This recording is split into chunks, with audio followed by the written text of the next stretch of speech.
নমস্কাৰ বন্ধুসকল, আজি দ্বিতীয়টো ব্লগছ লৈ আহিছোঁ। যিহেতু বহুত দিন ভিডিঅ' দিব পৰা নাই, মানে দিয়া নাছিলোঁ। আজি আৰু এটা ব্লগছ লৈ আহিছোঁ। গাঁৱতে ওচৰতে, বেছি দূৰ নহয়। এইখন কি বাৰু আপোনালোকৰ আগত দেখুৱাম। আপোনালোকে ভিডিঅ'টো সম্পূৰ্ণকৈ চাই থাকিব আৰু শেষত কেনেকুৱা হৈছে ভিডিঅ'টো জনাব।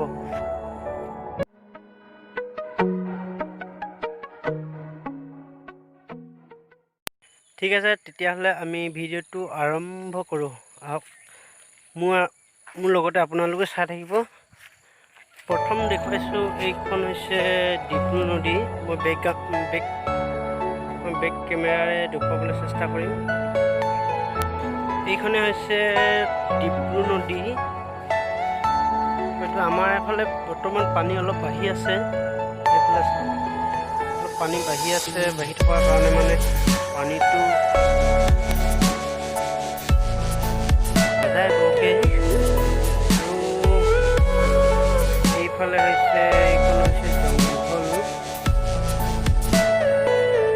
জংঘল।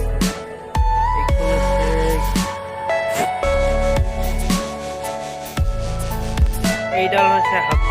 বৰ্তমান হাপু পাৰ হৈ যাবলগীয়া হৈছে পানীটো বাঢ়ি থকাৰ কাৰণে। পানী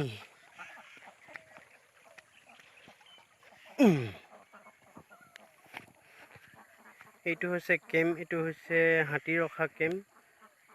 যিহেতু ধানবোৰ নৰখিলে মানে হাতীয়ে খাই দিয়ে, সেইটো কাৰণে এইটো কেম্প হৈছে। হাতী ৰখীয়া কেম্প। ৰাতি মানুহবিলাকে থাকে ইয়াতে।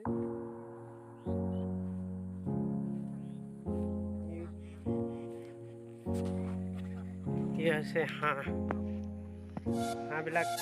পানী ডাঙৰ হৈছে যিহেতু পানী চৰিবৰ কাৰণে ওলাই আহিছে। আৰু সেইকেইটা দেখিছে ছাগলী, নদী সিপাৰত, জংঘলৰ সিপাৰত।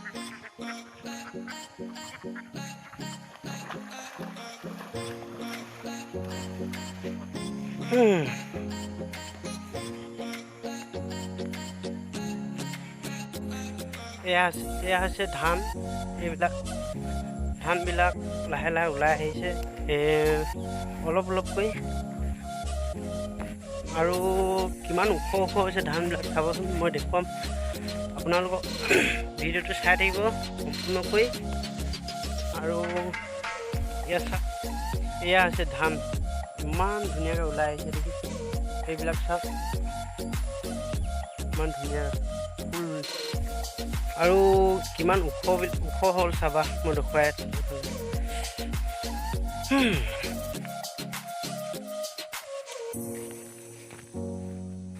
এইখন হৈছে জংঘলখন।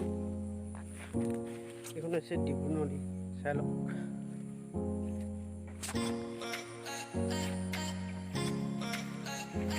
এয়া ওখ ধান, কিমান ওখ, মোৰ মানুহটোতকৈ ওখ। এইটো হৈছে হাতী ৰখা কেম্পে হয়। ইয়াত যিহেতু হাতী নৰখিলে মানে ধানবিলাক খাই দিয়ে হাতীবিলাকে, সেইটো কাৰণে ৰখিবলগীয়া হয়। আৰু চাওক কিমান ওখ, মই ধানৰ মাজত সোমাই দিছোঁ। 6 ফুট 5 ফুট হৈ যাব।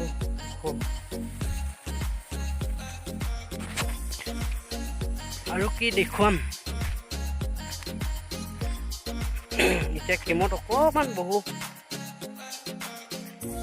এয়া আছে কেম্প, এইটো হাতী ৰখা কেম্প। আৰু কি দেখুৱাবলৈতো উপায় নাই। ভিডিঅ'টো ইমানতে সামৰি দিলোঁ। ভিডিঅ'টো কেনেকুৱা লাগিলে জনাব সকলোৱে। আৰু যিহেতু দ্বিতীয়টো ব্লগছ বনাইছোঁ, ভুল ভ্ৰান্তি হ'ব পাৰে। যিটো ভুল হৈছে সেইটো আঙুলিয়াই দিব আৰু দেখুৱাই দিব ক'ত, তেতিয়া আৰু দ্বিতীয়টো ব্লগছ বনাবৰ কাৰণে ভাল পাম।